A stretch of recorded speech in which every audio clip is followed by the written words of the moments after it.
Good evening, class. This speech is to inform my audience about the civil rights movement and how it is still relevant today. I know many believe that the civil rights era was eons ago, but what if I told you it was only some 40 to 50 years ago? My father was a young boy, age 6 to be exact, and living in the Jim Crow era of Chattanooga, Tennessee. So 50 years ago, my grandmother raised 5 African American boys in a country who seen them as 3/4 a human. The purpose of this speech is to compare the relevancy of the civil rights movement to today's society. Last summer, during a global pandemic, protests erupted all over the country over the public lynching of a man named George Floyd. It sparked controversy all over the world of how he could have handled his situation, as well as the controversy of the organization called Black Lives Matter and their movement to spread awareness about the multiple Black lives lost to police brutality. I researched this topic in hopes of finding an understanding of my frustration and my concerns of raising African American children in this country. In this speech, I will talk about the civil rights movement and how Black people are still fighting to be treated equal. Let's start at the point of freedom after the American slave trade.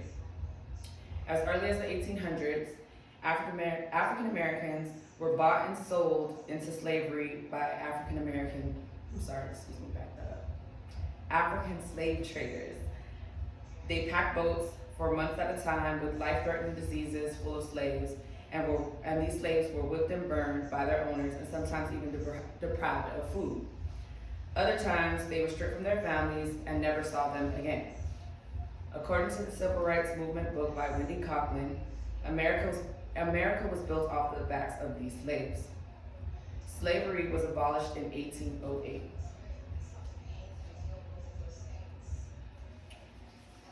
But the southern states still sold and bought these slaves. In 1861, the Civil War between the North and the South permanently abolished slavery.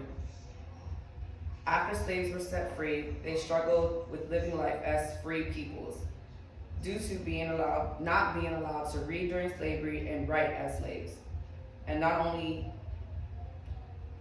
that, they weren't allowed to own any land or homes. Thus began the Jim Crow era. During this era, many states used laws to set colored people back even more. Black men were allowed to vote, but only with first paying a poll tax. African Americans barely had decent pay, which they could not afford to pay these poll tax. For example, a 50-year-old Black man had to pay $1 for every year he was legal to vote, even if he didn't vote in previous years. $50 may not seem like much now, but then colored people were paid pennies for their work, which was they were more likely to be a sharecropper, and sharecroppers made pennies for the hours of labor they worked. In this era and fight for equality, African Americans were separated from their white counterparts. Everything from diners, restrooms, schools, and even public transportation. Thus started the Civil Rights Movement. If African Americans were caught using the white-only establishments, they were beaten and jailed. They even lynched African Americans to make examples of them so others would not defy the laws set forth. Today, African Americans are still facing what we call the modern day lynching. And as the author Frederick Harris states in his article on what seems the next civil rights movement and the battle with police brutality and being shot in broad daylight.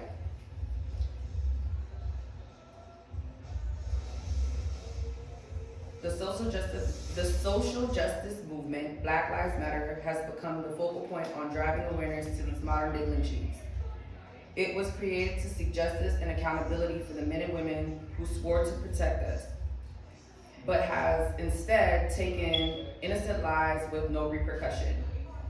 In their article, Our Movement is So Much More, the Black Lives Matter organization points out the good they have done for the Black community by raising over $90 million in profit for Black minority education and judicial matters. They seek to celebrate in diversity and partner with other cultural organizations. These are just a few ideas of what African Americans have had to deal with over the past 5 decades. To summarize what I went over, just as African Americans have been fighting for equality in the 1960s, it is still alive and well in the 21st century. Black men and women and children are not a threat to society and deserve fair and equal treatment when being stopped by law enforcement. The civil rights, segregation, and Jim Crow were all a part of my parents' lifetimes.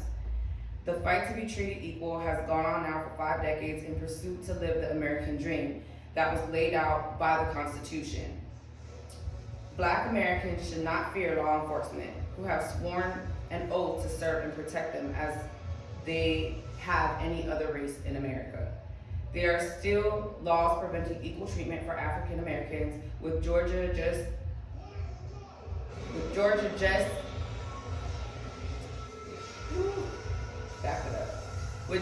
signing into laws that make it harder for minorities to vote. Furthermore, the Black Lives Matter organization is more than just us telling the global community that Black Lives Matter.